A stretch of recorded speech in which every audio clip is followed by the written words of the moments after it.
রবীন্দ্রনাথ সরকার একবার স্মৃতিচারণা করতে গিয়ে বলছেন, একদিন মা আমার স্ত্রীকে নিয়ে গঙ্গা স্নানে যান। আমরা যে কাপড় গামছা মায়ের জন্য নিয়ে গিয়েছিলাম, ব্রহ্মচারীগণ তাহা অনেকগুলি কাপড়ের মধ্যে রেখে দিয়েছিলেন।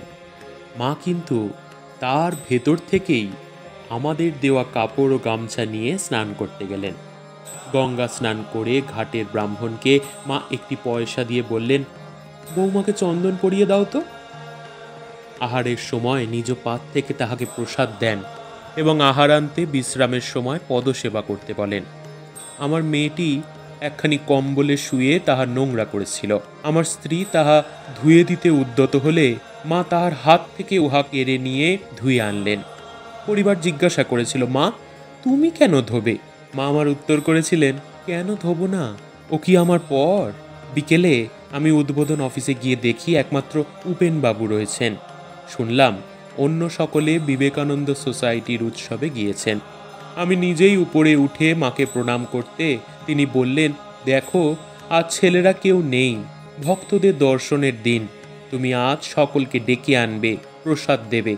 কিছুক্ষণ পরে আমি ভক্তদের ডেকে আনলাম ও প্রণামান্তে প্রসাদ বিতরণ করলাম। ক্রমশ ভক্তগণ চলে গেলেন। মা বললেন, আজ তুমি আমার ঘরের ছেলেটি হয়েছ, সকলকে ডেকে আনলে, প্রসাদ দিলে। আমি বললাম, কেন মা, আমি কি তোমার ঘরের ছেলে নই? মা বললেন, হ্যাঁ তা বই কি, তুমি আমার আপনার ছেলে।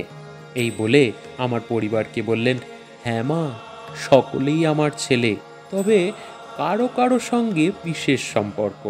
ওর সঙ্গে আমার বিশেষ সম্পর্ক, দেখছো না, সর্বদা যায় আসে, খুব আপনা।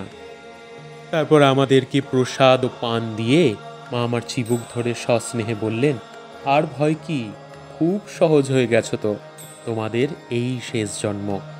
আমি বললাম, সহজ বই কি, তোমার কৃপা হলেই সব সহজ।